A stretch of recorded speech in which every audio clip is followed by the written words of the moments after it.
네, 안녕하십니까. 코인 인사이드입니다. 자, 우선 오늘은 첫 번째 방송이니까 가볍게 제가 중장기적으로 코인 시장을 어떻게 바라보고 있는지 가볍게 좀 말씀 좀 드리도록 하겠습니다. 자, 일단 저희가 지금 차트를 하나 보고 있는데요. 좀 다소 복잡해 보일 수는 있는데 이 흰색 선은 미국의 10년물 국채 금리 차트이고 노란색 선은 지금 미국의 나스닥을 이끌고 있는 엔비디아 차트이고 세 번째는 비트코인 차트입니다.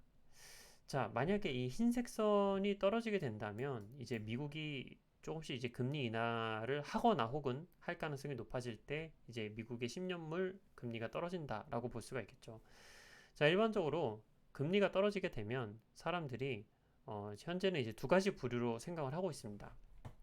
일단 첫 번째가 미국의 경기가 불황을 나타내서 좀 선제적으로 금리 인하를 하는 그런 흐름이 나타나는 금리 인하가 있고, 두 번째 같은 경우에는 이제 물가도 어느 정도 잡혔겠다. 이제 더 이상 금리를 높게 유지할 필요가 없다라고 미국이 판단해서 금리 인하를 하는 건전한 금리 인하가 있을 수가 있겠습니다. 1번 같은 케이스는 주식 시장도 그렇고 크립토 시장도 그렇고 좀 조정될 가능성이 높다라고 보시면 되고, 두 번째로 건전한 금리 인하 같은 경우에는 이제 미국의 기술주들도 어느 정도 이 위치에서 좀 버텨주고, 그 다음에 크립토 시장도 이 간극을 좀 어느 정도 메워주는 상승이 나올 수 있는 그런 시나리오라고 우리가 좀 판단을 하면 될 것 같습니다. 자, 그러면 어떤 게 더 확률이 높은지 뒤쪽에 좀 바라보도록 할 텐데요. 저는 먼저 말씀을 드리자면 이번에 시나리오에 더 중점을 두고 있습니다. 그래서 저는 일단 크립토 시장이 당분간은 강세를 보일 거라고 생각을 하고 있기 때문에 이렇게 채널을 새롭게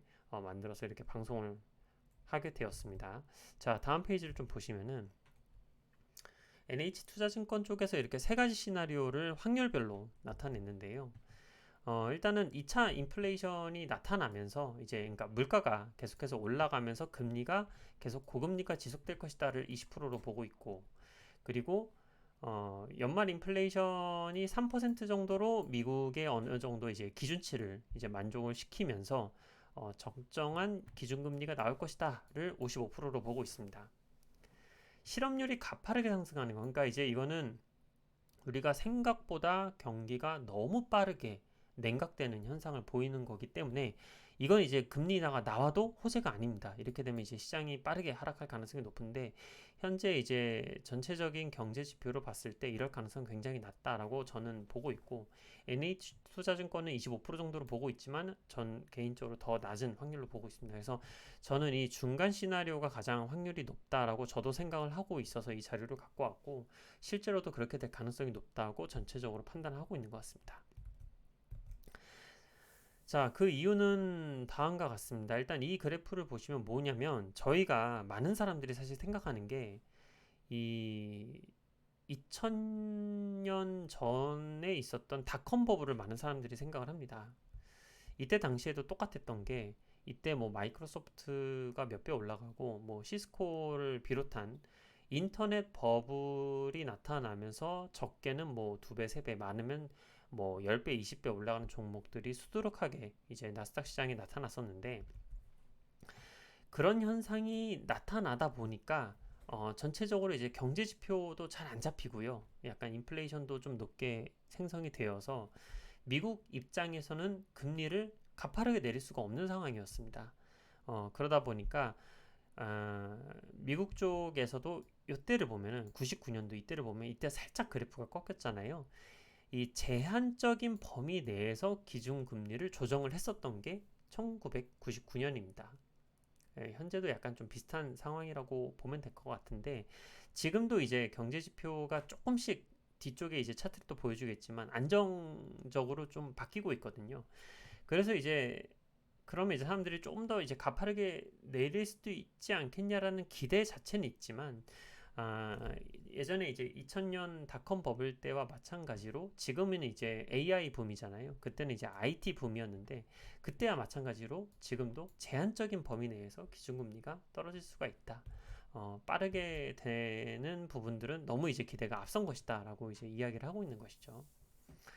실제로 지금 여러 가지 좀 지표 중에 중요한 차트를 제가 좀 갖고 왔는데, 미국의 소비자 물가 같은 경우에도 좀 안정세가 이제 나타나고 있는 상황이고, 그리고 이제 미국에서 NFIB 소기업 경기 지수를 보면은 뭐 절대적인 수치로 봤을 때 낮아지는 부분들은 속도에 좀 한계가 있기는 한데 인플레이션이 어느 정도 하향 안정화가 되고 있다라는 부분들을 저희가 확인할 수가 있습니다. 그래서 첫 번째 시나리오처럼 예를 들어서 뭐 2차 인플레이션 파동이 나타나서 고금리가 빠르게 나타날 것이다 이런 부분들까지는 나타나진 않고 적절한 인플레이션이 나타나면서 적절한 금리 인하가 하반기에 나타날 수 있다 정도로 우리가 좀 기대를 하면 될 것 같습니다. 그래서 이제 주요 국외 중앙은행의 정책 금리를 우리가 좀 살펴보게 된다면 전체적으로 이제 2025년 말 컨센서스를 봤을 때 현행보다는 다들 내년에는 하락해서 금리를 유지할 것이다. 이렇게 이제 시장이 좀 바라보고 있는 것이죠. 자, 그렇게 되면 우리는 무엇을 기대할 수 있느냐?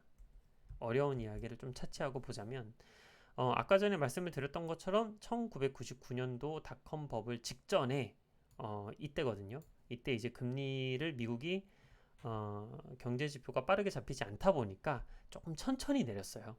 그러니까 이때 당시에 거의 나스닥 지수가 1800에서 5100까지 가파르게 상승을 합니다. 거의 지금 뭐 1년 만에 이렇게 가파르게 상승을 했는데 지금이 약간 그런 시기의 초입 구간이 아닌가라고 저는 생각을 하고 있고 또 일부 다른 뭐 증거사 애널리스트나 유튜버 분들도 그렇게 좀 생각을 하고 있는 것 같아요. 그래서 지금이 뭐 주식 같은 경우에 PER 지수로 봤을 때는 다소 과열 국면이 있어서 그런 부분들은 좀 다소 부담스러운 부분들도 있고 크립토 마켓도 이제 알트코인들은 뭐 조정들을 많이 받았지만 비트코인 자체도 지금 좀 여전히 높은 레벨에 위치해 있기 때문에 이 모든 게 다 거품이다.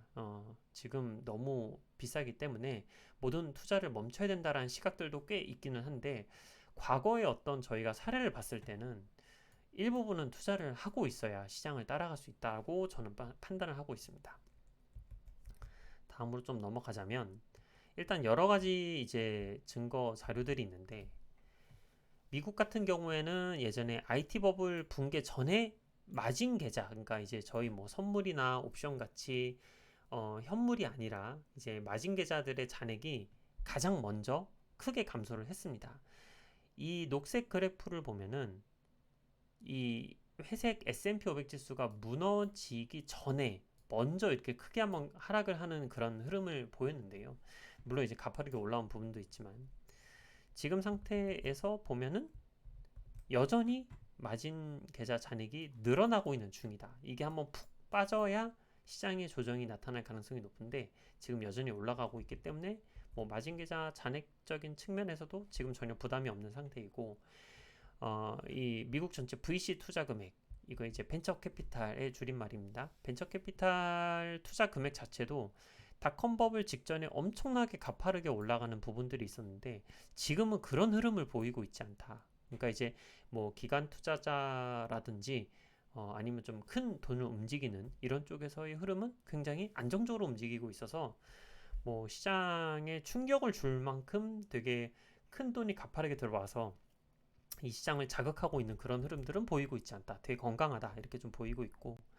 그리고 오히려 이제 2024년 2분기에는 오히려 올라왔습니다. 차트가. 그래서 이제 뭐 전체적으로 봤을 때는 시장이 다소 부담스러운 과열 국면에 있는 것처럼 보여도 실상 그러지는 않다. 안정적인 국면이다라고 우리가 볼 수 있는 상태이고요. 이 안정적이라는 게 뭐 1년 전, 2년 전에 비해서 안정적이다 이렇게 말씀을 좀 드리는 게 아니고 여기 보여드렸던 차트처럼 이런 국면 대비해서는 안정적이다라고 말씀을 좀 드리고 있는 거고요. 자, 그럼 이게 왜 중요하냐? 우리가 사실 이제 투자를 할 때 어떤 투자가 가장 성공적인 투자인가를 항상 생각을 하잖아요. 그럼 그게 코인 시장을 차치하고 전통 시장 기준으로 해서 봤을 때는 코스피가 같은 기간 40% 올라올 때 S&P 500이 90%가 올라왔고 거의 이제 코스피 대비해서 2배 넘는 성과를 보이고 있죠. 근데 나스닥 같은 경우에는 130%입니다. 그러니까 코스피 대비해서 거의 3배 정도의 우수한 흐름을 나스닥이 보이고 있다는 것이죠. 자, 그러면은 코스피가 저평가되어 있기 때문에 이거를 해야 되냐라고 본다면 과거 역사적으로 봤을 때 이렇게 버블 국면에 들어가는 시점에서는 잘 갔던 게 계속해서 잘 갔다. 그렇기 때문에 지금은 나스닥을 보는 게 맞다라고 저는 생각을 하고 있습니다. 근데 사실 다시 처음에 차트로 좀 돌아오게 된다면 사실 나스닥 차트와 비트코인은 굉장히 밀접하게 붙어서 움직였었단 말이죠. 특히 이제 나스닥에 가장 좀 붙어 있는 흐름을 보였었던, 가장 우수한 흐름을 보였었던 엔비디아 같은 경우에는 굉장히 밀접한 흐름을 보이면서 올라왔었는데, 비트코인이 이제 2024년부터는 좀 다른 흐름을 보이고 있습니다. 이 갭이 좀 많이 차이가 나게 되었어요. 자, 그러면 굳이 비트코인이 아니라 나스닥을 투자해야 되는 거 아니냐 이렇게 좀 볼 수가 있겠지만, 이 다음 차트를 좀 보시면은 여기는 이제 수급적인 이슈가 있었죠. 여러 가지가 있었습니다. 이제 비트코인이 이제 ETF가 설정이 되면서 ETF에 좀 많이 휘둘리기도 했고, 또 비트코인의 ETF를 제외하면 뒤에 따라올 만한 호재가 안 보였기 때문에 좀 시장이 쉬어가는 것도 있었고요. 이 두 개가 동시에 겹쳤는데, 최근 들어와서는 이제 독일 쪽에 보유하고 있는 비트코인이 거의 매도 마무리 단계에 있다. 그래서 이런 부분도 심지어 지금 다 받아줌에도 불구하고 비트코인이 최근에 생각보다 되게 잘 버텨주고 있는 그런 모습도 보여주고 있고, 그리고 이제 거의 한 4월, 5월 달에는 이 마운트 콕스의 비트코인 상한이 계속해서 시장에서 발표가 되면서 둘 다 수급적으로 굉장히 부정적인 이슈들을 계속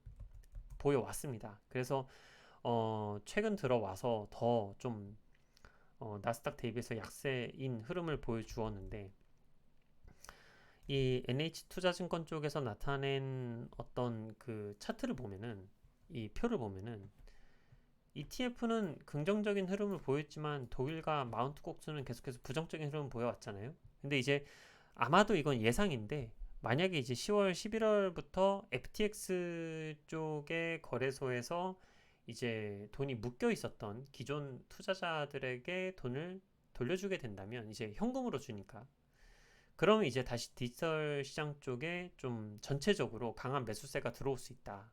이렇게 좀 예측을 하고 있고, 실제로 이제 이건 이제 5월 9일자 기사인데요. FTX 고객이 자금 전액을 돌려받는다.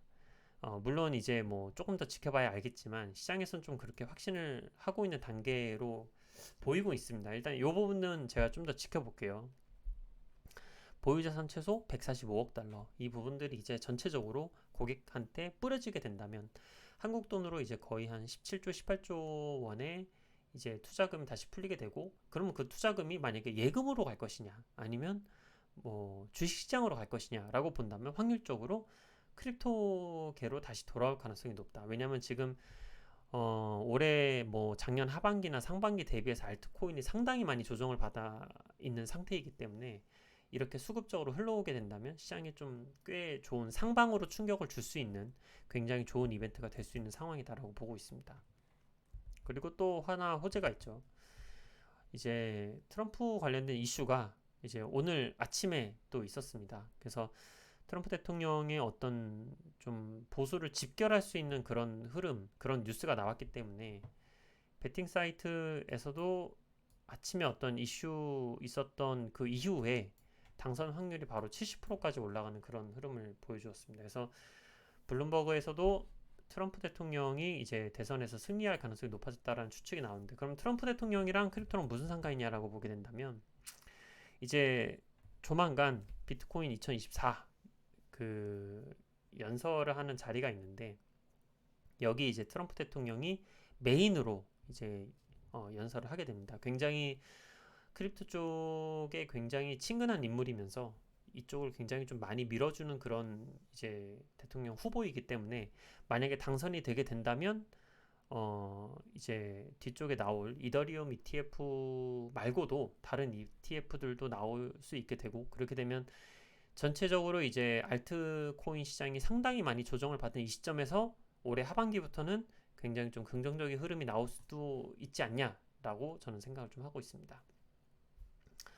자, 그래서 다시 이 차트가 나오게 됐는데 결론적으로 뭐냐? 저는 어, 하반기가 되면 될수록 엔비디아와 비트코인의 갭이 점점 더 줄어들 걸로 생각을 하고 있습니다. 그리고 이 과정에서는 지금까지와는 조금 다르게 비트코인 말고 다른 알트코인들도 좋은 흐름들을 보일 거라고 생각을 하고 있어요. 일단은 이 이더리움을 2023년 1월 1일부터 지금까지 비트코인과 차트를 비교를 해보면 비트코인이 256% 올라가는 동안에 이더리움은 166%가 올라갔습니다. 자, 이야기는 뭐냐? 원래 예전에는 비트코인이 예를 들어 한 100% 올랐다. 그럼 이더리움이 한 200% 오르고 아무래도 이제 알트니까요. 그렇게 좀 상승이 나왔었는데 지금까지는 비트코인만 좀 더 강세를 보였단 말이죠. 왜? ETF가 상장을 했으니까. 그리고 ETF에 좀 전통적인 자산을 운영하는 운용사의 돈들이나 투자자들의 돈이 몰려왔기 때문에 굉장히 좀 시장에 신뢰를 줬기 때문에. 하지만 이제 뭐 빠르면 돌아오는 주에도 이더리움의 ETF의 상장 가능성이 승인 가능성이 존재를 하기 때문에 그렇게 되면 이제 그 다음에 뭐 솔라나나 다른 알트코인에 대한 ETF도 이제 승인에 대한 가능성이 거론될 수가 있고 또 하반기에 뭐 트럼프 전 대통령이 당선 확률이 높아지면 높아질수록 전체적인 알트 시장의 긍정적인 흐름들이 작년에 비해 많이 좋아질 것 같다. 그리고 이제 비트코인의 시가총액 자체도 사실 뭐 작년이나 뭐 재작년에 비해서 지금 상당히 좀 높은 수준까지 올라와 있기 때문에 물론 비트코인 강세가 뭐 나타날 수가 있겠지만 알트코인들도 이제 올해나 작년보다는 훨씬 더 긍정적인 흐름을 보이지 않을까 하는 게 제 생각입니다. 그래서 이제 비트코인 도미넌스를 우리가 좀 보게 되면 작년부터 계속해서 이게 올라오면서 사실 알트코인들이 굉장히 많이 좀 고통을 받았었는데 이런 차트도 만약에 조금만 아래로 흘러주게 된다면 비트코인 도미넌스 차트도 무너질 수가 있게 되고 물론 이제 제가 비트코인 홀더분들을 뭐 이렇게 부정하거나 이런 건 아닙니다. 다만 알트코인들도 이제 비트코인 못지 않은 더 나은 수익률을 나타낼 수 있지 않을까 하는 게 제 중장기적인 생각이고 저도 이제 포트폴리오 그렇게 구성해 있고 앞으로 이제 방송에서는 어떤 알트코인들이 더 유망하고 포트폴리오 상으로 어떻게 구성하면 좋을 것인지에 대해서 계속해서 이제 방송을 정리해서 말씀 좀 드릴 예정입니다. 아까 전에 말씀을 드렸던 것처럼 이제 이더리움 현물 ETF가 다음 주에 상장이 될 걸로 뭐 일부 시장에선 좀 전망을 하고 있고 그리고 이제 뭐 이전에 나온 뉴스이긴 한데 비트코인과 이더리움이 공식적으로 상품으로 판결이 되면서 이제 더 이상 이제 ETF 승인 연장을 할 만한 그런 이유가 점점해서 이제 없어지고 있는 것이죠. 자, 그리고 저는 이제 어떻게 하려고 하냐면 일단 포트폴리오를 구축해서 계속해서 좀 가져갈 예정입니다. 이제 저도 여러 가지 주식 투자도 하고 있고 이제 크립토 쪽도 투자를 하고 있는데 기본적으로 이제 크립토 포트폴리오를 구축해서 가져가는 게 이제 나스닥 대비해서 더 우수한 성과를 보일 거라고 저 나름대로는 좀 확신을 하고 있기 때문에 이제 뭐 다음 방송에서 말씀을 드리겠지만 비트코인, 이더리움, 솔라나를 비롯한 다른 알트코인 몇 개를 구성을 해서 포트폴리오를 구축해서 가져갈 예정입니다. 그렇게 해서 이제 메인이 될 거는 이더리움이 될 거고요. 비트코인보다는 이더리움 비중이 조금 더 높아질 지금은 이제 비트코인 더 높은데 이제 점차적으로 제가 이제 방송에서 말씀을 드리겠지만 도미넌스를 체크를 계속하면서 조금씩 이더리움 비중을 높여가려고 이제 생각을 하고 있고 그리고 동시에 이제 솔라나 비중도 조금씩 확대를 할 예정입니다. 왜냐하면 솔라나 같은 경우에는 2025년에 파이어 댄서라는 업데이트가 진행이 될 예정이고 지금 이제 조만간 이 베타 테스트를 진행을 하고 그 베타 테스트에서 이제 버그 픽스를 하면 이제 내년도에 나올 예정이기 때문에 만약에 그렇게 된다면 예전에 이제 솔라나의 별명이 이더리움 킬러였거든요. 물론 이제 아직까지는 갈 길이 멀기는 합니다만 솔라나가 이제 파이어 댄서까지 진행을 하게 된다면 2023년이나 2022년처럼 이제 갑자기 트랜잭션이 몰린다고 해서 다운되거나 하는 현상이 상당히 많이 이제 없어질 예정이기 때문에 어떻게 보면 이제 굉장히 추후에는 이더리움의 근접한 시가총액까지도 나타날 수도 있다라고 보고 있고 그런 포텐셜이 충분히 있는 상태이기 때문에 일단 포트폴리오에서는 솔라나 비중도 꽤 많이 가져갈 것이다 이렇게 좀 보고 있습니다. 자, 그리고 지금 타이밍이 굉장히 좋은 부분이 뭐냐면 올해 이제 뭐 중순이나 뭐 초순이나 중순을 이제 보게 되면 거래량이 굉장히 높았어요. 이 차트는 이제 코인 전체 이제 볼륨인데 이 거래가 높다는 게 뭡니까? 사람들이 이제 많이 흥분을 했다는 건데 지금 이제 그 평균 밑으로 내려왔거든요. 그러니까 지금은 이제 사람들이 그렇게 시장을 막 흥분해서 달려들지 않고 있다는 이야기이기도 하고 그리고 이제 공포지수 같은 경우에도 굉장히 좀 안정적인 국면에서 머물고 있습니다. 그러니까 지금 전체적으로 이 시장에서 바라보고 있는 게 오히려 나스닥이 과열이지 크립토 쪽은 굉장히 건전한 조정을 많이 받았다. 그렇기 때문에 저희가 지금 접근하기가 굉장히 괜찮은 상태다라고 보고 있습니다. 그래서 마켓캡, 시가총액 자체는 높은 위치에 있어서 사람들이 이거 조금 좀 여전히 거품 아닌가? 라고 생각이 되고 있겠지만 나스닥으로 보면 거의 한 이쯤에 있어요. 갭이 이렇게나 많이 벌어졌다. 크립토 쪽이랑. 그래서 지금과 같이 제가 앞서서 말씀드린 논리에 따르면 여전히 나스닥 버블 국면은 여전히 진행될 가능성이 높고 그런 거에 이제 좀 기초를 두고 우리가 생각을 하게 된다면 크립토 쪽도 여전히 룸이 많이 남아있는 상태이기 때문에 이걸 우리가 잘 대응을 해야 된다라고 저는 생각을 하고 있습니다. 그리고 이제 마켓캡에서 차지하고 있는 비중으로 봤을 때는 뭐 아까 도미넌스를 보여드렸지만 대부분이 다 지금 ETF 아니 비트코인이 차지를 하고 있고요. 근데 이제 이게 올해 하반기 내년까지 해서 요 알트코인들의 비중이 점점 넓어지면서 우리 개인들이 실질적으로 수익을 많이 올릴 수 있는 그런 해가 될 것이다라고 생각을 하고 있습니다.